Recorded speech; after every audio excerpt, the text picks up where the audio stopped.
Good evening. The World Health Organization says Europe is now the epicenter of the global coronavirus pandemic. The coronavirus is the biggest threat this country has faced for decades.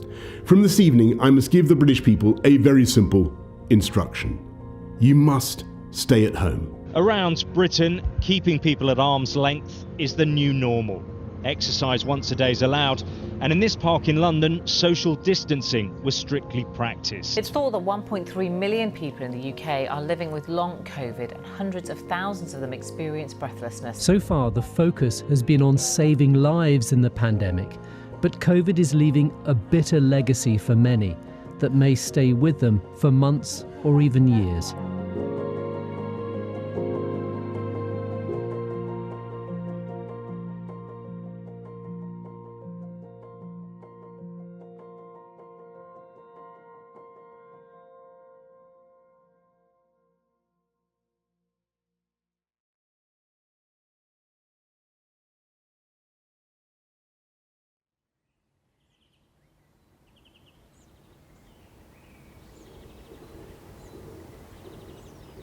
I'm Jen, I'm 45. I first got COVID in June 21. My second bout of COVID was in January 22, and that's when my long COVID really kicked in.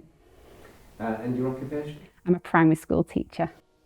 And family life, what does that look like? Yeah, so I've got a husband and two girls aged 10 and 12. I'm Katie, I'm 34.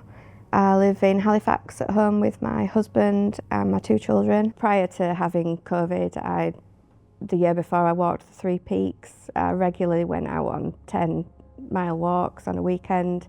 I was running, I was socialising. I can't do any of that. My name is Ronald Ian Gowers. I'm 77 years age and I live in Halifax. I've lived in Halifax for 11 years. I've got 3 or 4 children. And more grandchildren than I'm remembering at this moment in time, but it's lovely. And I've got 1 great-grandchild, which makes me feel very old. I'm Marcus Hemsley. I'm 37 and I run a digital marketing agency. So I was working all God's hours to try and save people's jobs, essentially. I was worried we're going to have to lay maybe 20 people off. It was quite a scary time. And I started getting a sore throat, a cough, feeling a bit headachy, feeling a bit out of it. But you just push through. I think most people who run businesses and self-employed or professionals who really enjoy what they do and care, when you get a cold or you get a bit of a sniffle, you start feeling ill, you do what all of us have done, right? You take Lemsip, Berocca, coffee, sugar, just push through. And I've always done that. This time was different. So I got COVID in March 2020 and I still haven't fully recovered. And so where are we now? September 2022. So, well, coming up to 2.5 years, I guess. Yeah, it's been a long time.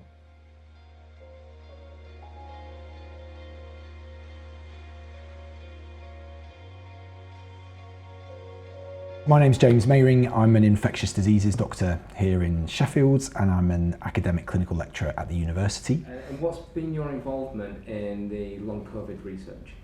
Yeah, so we started receiving COVID patients really early in the pandemic. So we were looking after patients with acute COVID on the wards, and then we'd start to see them afterwards when we'd discharge them home. And really as early as kind of April, May 2020, we started to realise that these patients weren't just getting better. At the very, very beginning, you might remember some of the government advice was that this will be a mild illness, it will last for a few weeks, and then, you know, most people will get better. And so that's kind of what we were expecting. And then all of a sudden, that wasn't happening for a proportion of the patients that we'd seen.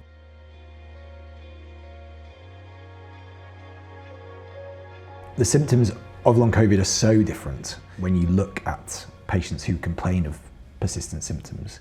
What we quickly learnt about COVID-19 was that it wasn't just the respiratory illness that we had maybe presumed was the case right at the very beginning. You know, other coronaviruses cause kind of respiratory tract infections. And so that's what we presume would be the case with COVID, but that showed not to be the case. In actual fact, the COVID virus infects cells in every organ of your body. So you can get inflammation in your heart muscle, inflammation in your brain, in your pancreas, in your kidneys. It's multi-system. On the one hand, there's a bunch of patients who got very severe COVID and were on intensive care for a long period of time. But then there is this other cohort of patients who had much milder disease. Some of them will have been hospitalised, but won't have needed admission to intensive care.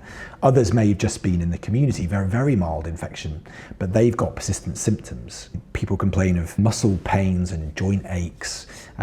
They complain of problems with their voice and speech. They do complain obviously of things like breathlessness and fatigue. They complain of problems with their sleep, all number of different symptoms. I've had COVID twice. The first time I was sort of in bed for 5 weeks, flu-like symptoms, not really able to get up, not functioning, and then the 5 weeks after that I sort of slowly recovered, couldn't walk very much and just recovered. So it was about 10 weeks and then I was able to go back to school and all was fine. The second time I got COVID, I was only in bed for 3 days, so I thought, cracked this. I've had more vaccinations, so it's obviously not affected me that badly. As soon as I tested negative, straight back to school because I'd missed 2 weeks of school, so obviously they can't operate without me. So I needed to get back into school, but I struggled, so I couldn't really walk from the car to the school. My head teacher said, "You're not right, are you?" I said, "No, I'm not." She goes, "You're not really fit for work." I said, "No." I said, "But, you know, they've had supply teachers and things. I need to get back into the classroom." So we agreed that I would just do mornings. I managed to do that for 2 weeks, but I wasn't able to walk without holding onto a wall. I wasn't able to stand up. I wasn't able to write on the board because my hands shook so much. And if I needed anything, I had to crawl around the classroom, which seems ridiculous, but I just thought I was going to get better because I wasn't as bad as the first time. And then as soon as it was decided that I wasn't fit for work, I kind of gradually deteriorated. What were your initial symptoms? Well, breathlessness definitely. Very, very poor walking ability. I went to the Peace Hall here in Halifax. I used to walk into town always and walk back, no trouble at all. On that particular day, I couldn't walk home, and a family member had to go and get his car and come and fetch me. And that was my first known, I thought, what on earth's going on? I couldn't read a book because turning the pages made my arms tired. I had to sit down if I wanted to try washing up or things like that. Folding clothes, I could do maybe 1 or 2 items at a time, so it took me the whole day to fold the family's laundry. I'd say that it was like that for 3 or 4 months. If I do nothing all day, I can just about get round all day. When I had sort of the virus acutely for about 4 weeks, there was up and down, sort of come in waves. There were moments where I felt better and maybe, oh, I've recovered. And then by the afternoon, I just couldn't get out of bed and I was struggling to breathe again. And that sort of continued. So after about 6 weeks, I was seeing my GP, he said, "Look, come to the surgery, you would have definitely got rid of this virus, but we're not sure what's going on with you." And he sort of looked at me and said, "Yeah, I think you've got post-viral fatigue." People were coming back 4 weeks, 8 weeks, 3 months, 6 months, and still not getting any better. The other thing that we saw really early in the pandemic was patients that hadn't been admitted to the hospital at all, but had been at home, had mild COVID, maybe been unwell just for 5 or 6 days, but then developed ongoing persistent symptoms that were sometimes worse than their acute illness, that really prevented them from going back to work and from engaging with their normal activities. And so those patients also started getting referred to us. It's not just that patients are tired and breathless. Obviously they are 2 major symptoms that patients do complain of, but when you start talking to people with persistent symptoms, actually it's things like word finding difficulties and this kind of brain fog and slowing down of their cognitive function. It used to be my job to talk properly and ask questions of people. That was my job, and I was pretty good at it. But now I stumble and think, oh, there's a word for that, what is it? And it's there somewhere, but then about half an hour later it suddenly pops up and I think, oh, bit late now. It's kind of ever changing and new symptoms appear. My most recent is that I can't go into places with really bright lights. It's like an instant fatigue hits me, even if I haven't been walking. It's as if my eyes start to close. If I'm in like a busy environment and there's lots of conversations going on, I can't concentrate on them all. That causes the fatigue as well.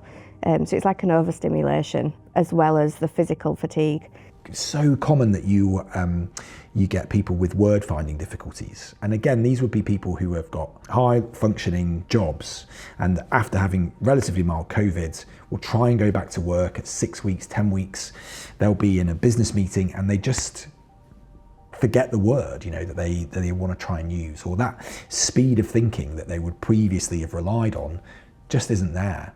Because long COVID isn't just one thing, it's lots of different things, and it covers such an array of things. I feel really fortunate I don't have heart, lung, breathing issues. I'm hopefully not got permanent damage, which a lot of people do have.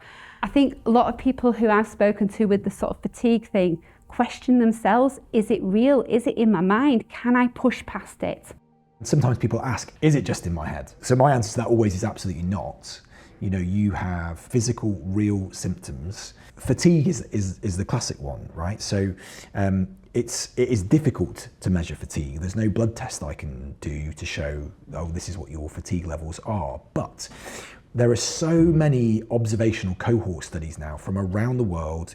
They've done symptom questionnaires of patients who've had COVID, and people describe the type of fatigue that COVID sufferers explain in very, very similar ways. And it's so consistent across all of these observational cohort studies that it can't be in someone's head. That is a real physical symptom that has been induced by getting COVID. New symptoms kept coming, and that was just really quite scary. So I started having problems with my heart. So I was sitting down and it was just racing. I'm using a heart rate monitor, I'm sitting still. My heart rate's up at 130. I started getting neurological symptoms, so weird twitches and so on. I had problems with sleep. So it was like every week a new symptom was coming. It was just, it was odd.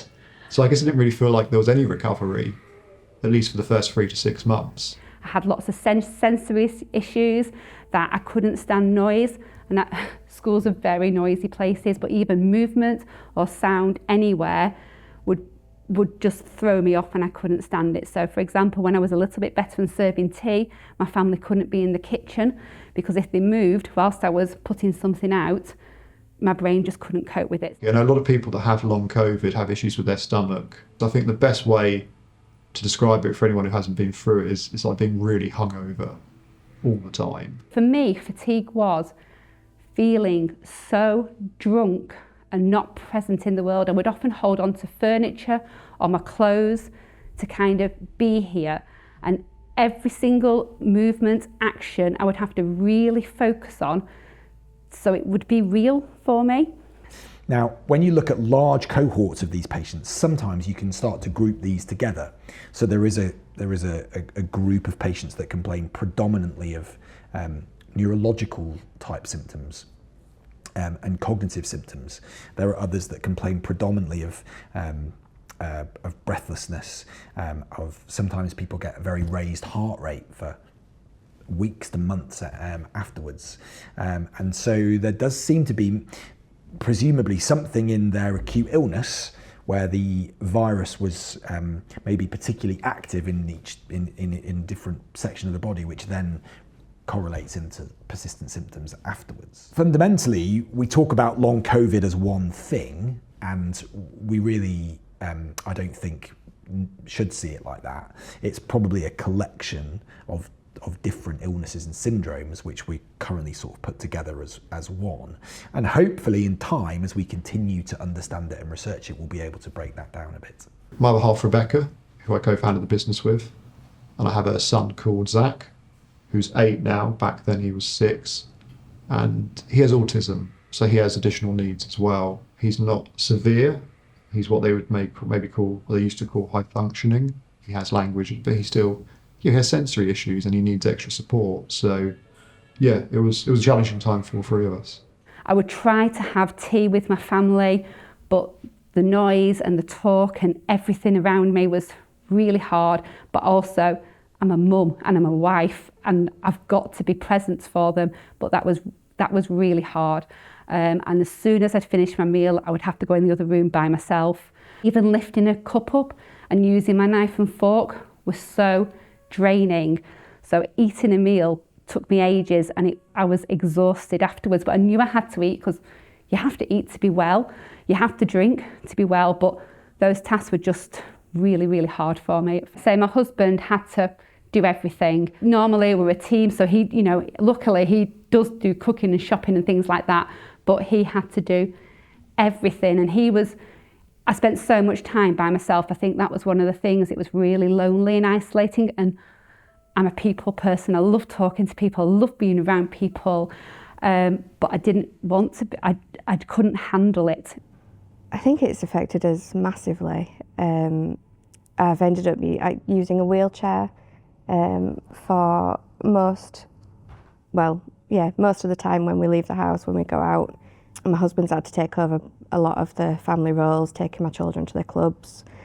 I had to leave work due to being unable to give them a timescale of when I may be able to be fit enough to return.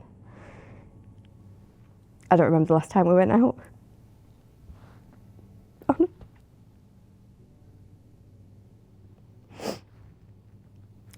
I don't remember the last time we went out on a family walk without the wheelchair. I've seen patients who would be marathon runners, rock climbers, type A, really high achieving, very athletic, active people who got mild COVID, but then have been left with persistent symptoms that have lasted for months. Since having COVID, it was always, I was being told that it was just post-viral fatigue and that it had to get to a certain point before it could be classed as long COVID. Obviously that wasn't helpful with my fit notes for work. They referred me after 5 months to the long COVID clinic.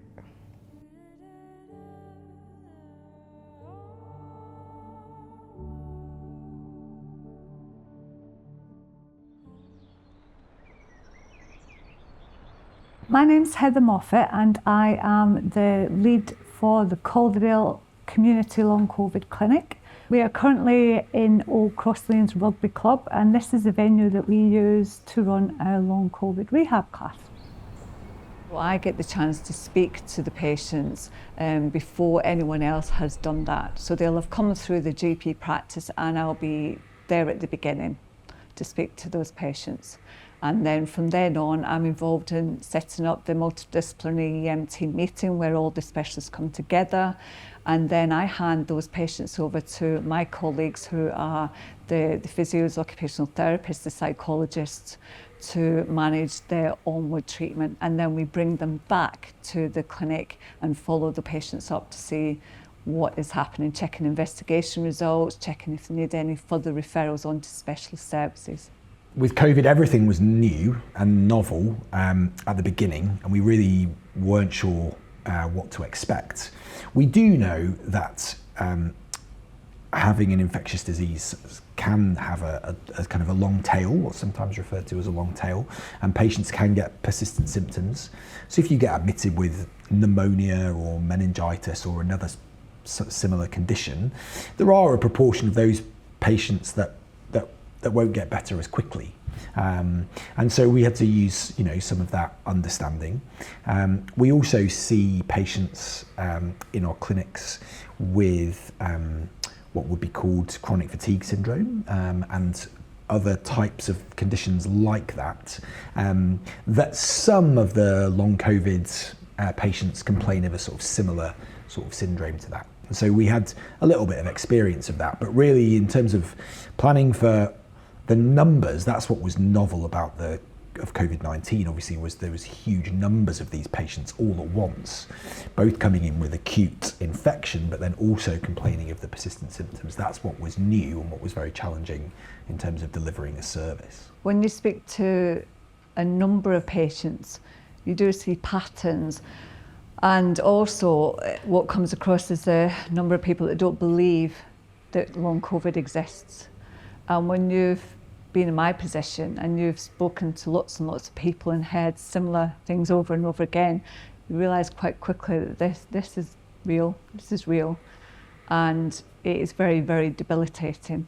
And it presents in so many different ways and different levels of severity, I suppose. That's really important. Some people do recover quite rapidly once they're set on the right pathway, but other people seem to be taking a long time to get better. But there is hope. People are getting better. I'm not saying that everybody will get 100% better, but we are seeing from our experience that there are improvements happening. I was called by one of the physios, did a long questionnaire to see if I was a suitable candidate for it, and it's been a massive help. The specialist physios taught us how to breathe, which sounds bizarre, but I needed to relearn how to breathe in a normal pattern. Even at the start of the clinic, I couldn't have had this conversation. There isn't a single thing that we go, that's the problem and that's what we need to fix. There's a number of ideas, there may be a number of separate things going on, and we're not still totally clear on, how big of an involvement each one of those things is, and therefore what we do about it, how we treat it. We don't understand the pathophysiology of this condition. That's the challenge. We know that it's systemic, it's affecting all the different aspects in your body. There is a lot of research happening at the minute, and I think as that research comes out, we'll start to understand a bit more. The idea of the support group is that you're not isolated and you're not alone. Even if we might not have the same symptoms, we can understand some of them. I found the course a massive help. I think I didn't really know what to expect. I didn't know how some physio would be able to help, but I think the people here understand long COVID more than your regular GP who might not have as much experience of it. We're a small area, particularly within West Yorkshire. We're the smallest clinic within West Yorkshire. We've got over 200, 300 people at the minute, but we know that there are more people out there that we need to see. You see your recovery from a different perspective after being at the long COVID clinic. Being in the moment and learning to live in that rather than always planning and thinking about where you need to be. Focus on where you are.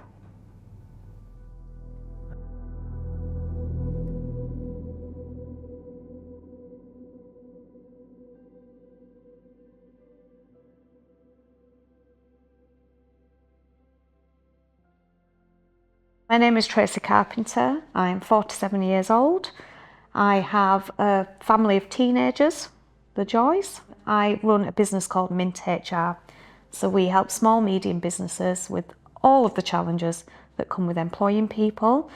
So as a HR department, clients contact us about all sorts of things, and one of those is naturally COVID and how they support people coming back to work from COVID, how they support people with long COVID, how they deal with furlough. So it's all consuming. It's been a big factor with a lot of the support that we're providing to our clients.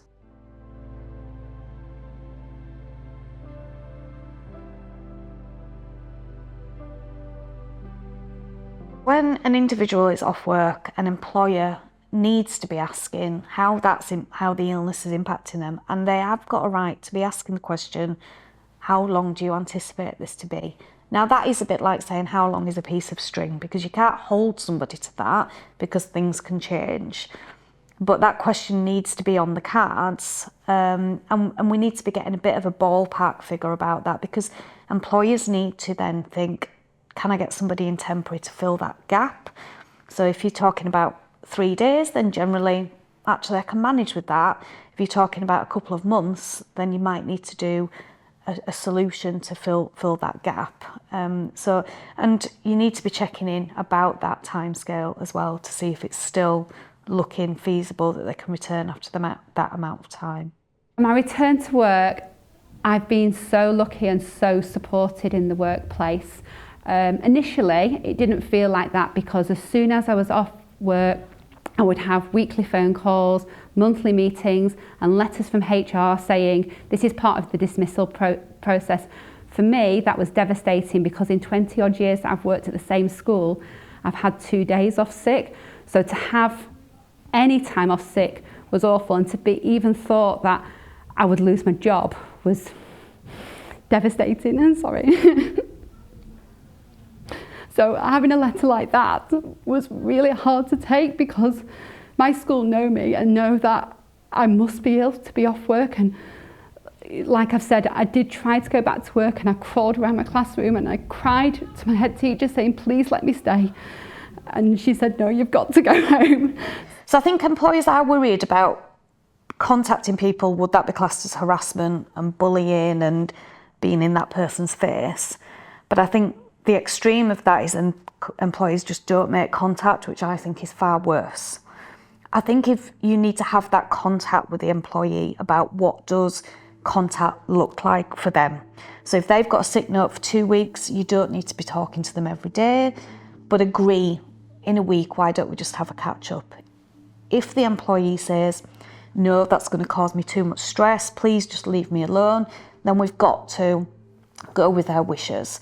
But I think most would just be agreeable to, yeah, let's just maintain some contact. Even talking about being off and doing an absence management procedure and going through different stages was hard, and the thought of losing my job was hard, not about money, because it's my identity. I am a teacher and I love my job and I love my school and my colleagues and my school family. I'm actually teaching children's children. I'm part of the community. All of my adult life I've been there. That's where I spent a lot of my adult life, and not even to be in the building and not be part of it was really isolating. The majority of people that are off sick have a desire to get back to work. They don't want to be sitting there. It's boring, it's tedious. I think COVID has taught us a lot that people are not really meant to be insular in their house doing nothing. So I think generally speaking, people want to get back to work. I am so happy to be back working probably too many hours, but I enjoy what I do. I remember having a call with my father saying, that's it, I can never work full time again. I'm always going to be doing part time, which is a pretty sad thing to say when you're 36 years old and you enjoy what you do. I mean, obviously if I had loads of money and could retire and, you know, was going to swan around, then maybe that doesn't sound so bad. But for someone who enjoys what they do and wants to do things, it's quite a horrible resignation to think that's it, you know. And speaking to family members who are, you know, in their 70s and 80s, and their complaints and energy levels sounded the same as mine, I thought, gosh, I just had 35 years of my life just taken out and now I'm like a pensioner. The actual process was very supportive. So my head teacher would phone me up every week. I would have monthly meetings with HR, my union rep and the head teacher. And it was all about asking how I was and not even really talking about return to work, because at that stage it was obvious I wasn't fit to work. I think the things that were hard were on these phone calls, how are you doing? I felt like I had nothing to report. I felt like I was failing because I didn't feel like I was making any progress. Managing people, communication is number one in everything that you do. You know, if they're at work, communicating with somebody is number one. But if they're absent, that needs to continue, because you cannot understand, you can't empathise, you can't begin to plan, structure anything without having that communication.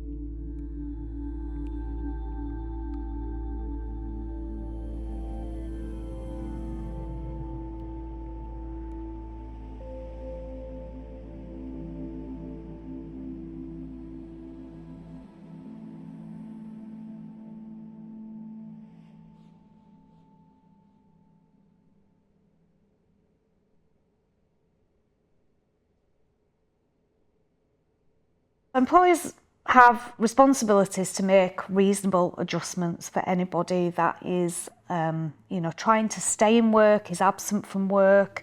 So they have to, and the key here is this word reasonable. So it absolutely depends on the type of the business, on the size of the business, and just how a business can accommodate the individual that is needing those reasonable adjustments. So they've got to first understand what that individual needs, what those reasonable adjustments look like, before they then decide, can we accommodate that? My name's Bethan Wallace. I'm an occupational therapist in the Calderdale Long COVID service, and I've been working in the NHS for nearly 18 years. As an occupational therapist, quite a big part of my role in the Long COVID clinic is supporting people to get back to work. That involves analysing the tasks and the activities that people do in their job, looking at the problems that they might be having, strategies to overcome it, and trying to liaise with employers as well to help them to understand how they can best support people to get back to work. In relation to occupational health, again, a lot of businesses, I don't feel, tap into that enough. I think they assume that that's only for individuals that are on long-term sick, whereas what occupational health does is help the individual and an employer work together to see if there's other options out there, if there's other kind of like reasonable adjustments. They're the medic, and they will kind of like cross that bridge between the two.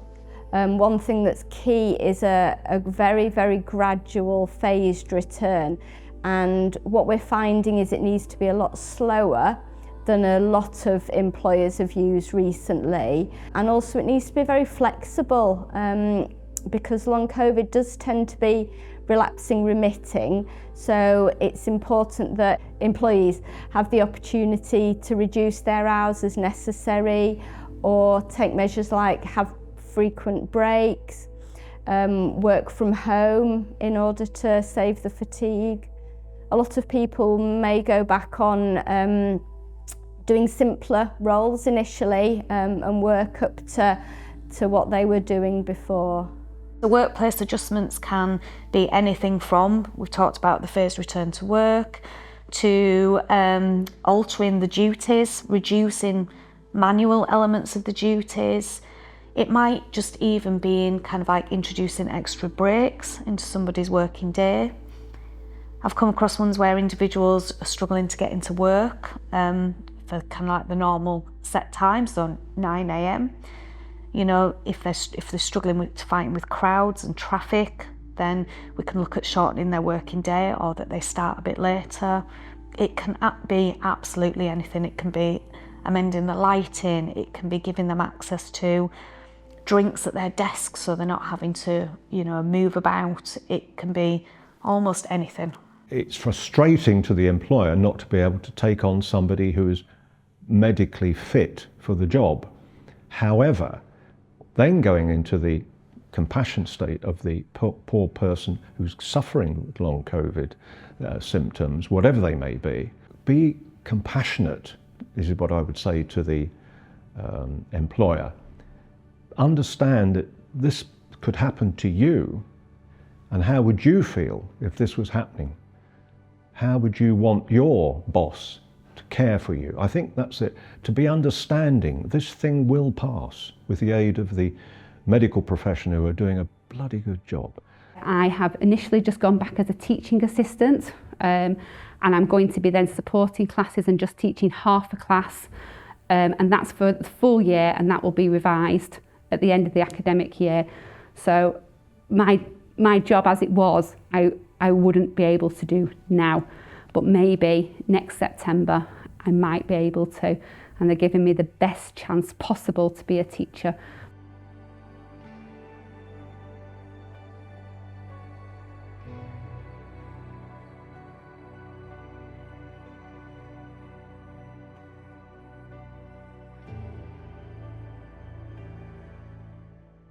In any business, if there is nowhere to move an employee, so if there's just one part of work that they can't do, and there's nowhere else that they can go, because a lot of businesses, big or small, can't just create a role out of nothing. So if they cannot accommodate that, then again, that's not a reasonable adjustment, you know, because just creating a brand new role for somebody when actually that role's not needed is not going to last very long. You know, we're going to end up in a redundancy situation. Prior to long COVID, I was working as a teaching assistant and doing some supply teaching too. At the start, when I did start to see improvements, I was encouraged to go in just to keep in touch and to get me out of the house, basically. I started to do an hour a week where I'd go in and just sit with the children in the classroom. I didn't do any main work as such, but even that became too much.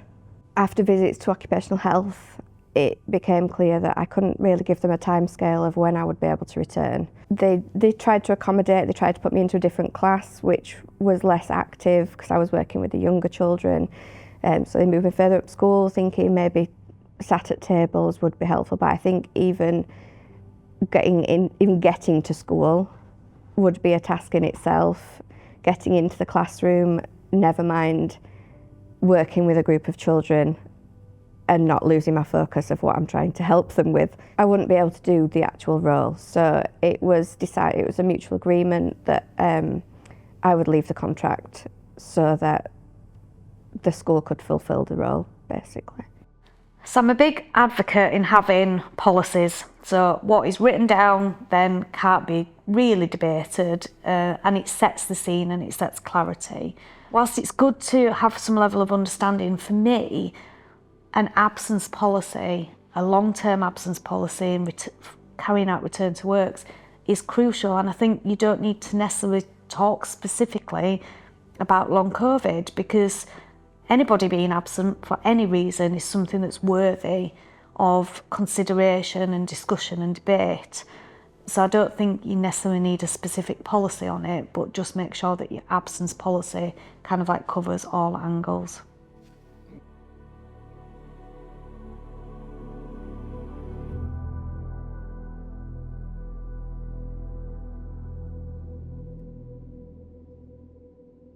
To make this work, because this is a systemic disease, we need to use the specialists, all the specialities, to ensure the patients get what they need and to make sure we're not missing anything. So all the research is going to involve lots of different specialities, which is what we require, really. There is a number now of funded treatment trials specifically for long COVID that are running and recruiting patients across the UK. And these have really come out of some of the theories of what causes some of these persistent symptoms. So there are a number of these trials going on that will be recruited to and that may then provide an answer to improve this whole area of treatment going forward. I think to reduce the risk of them going off sick again comes back to this communication, just making them feel welcome, talking to them, keep checking in with them, don't overburden them on that first day, you know, just ease them back in gently, because you want this to be long term and you want them to feel that they can come to the employer if it's not working so that you can keep tweaking it. I've had it again recently. I had it about 10 weeks ago and thankfully that was a lot more mild. Obviously I'm vaccinated and I've had COVID already, so it wasn't anywhere near as bad. And interestingly enough, it didn't actually seem to make the long COVID any worse. I think that was a huge fear for me, to be honest. I hid away for a large part of the first couple of years in the pandemic because I thought if I catch it again, it's just going to set me back. But it didn't seem to do that, so I'm very grateful about that. I think the toughest person in this scenario is myself. I think I've been the person who's not been kind to me. I've been the one wanting to push myself and not believing and trying too hard, whereas, you know, I have a supportive school, I have a supportive family, I have supportive friends who are much kinder than I am to myself. So I am very fortunate, and I know other people are not. I don't know how I would have coped if I'd got it in 2020 when it didn't exist and wondering what is going on, because you just want answers and you just want a solution. I'm nowhere near where I was before or where I want to be, but in the past 2 months I have seen massive improvements in my physical ability and in my positive mental attitude.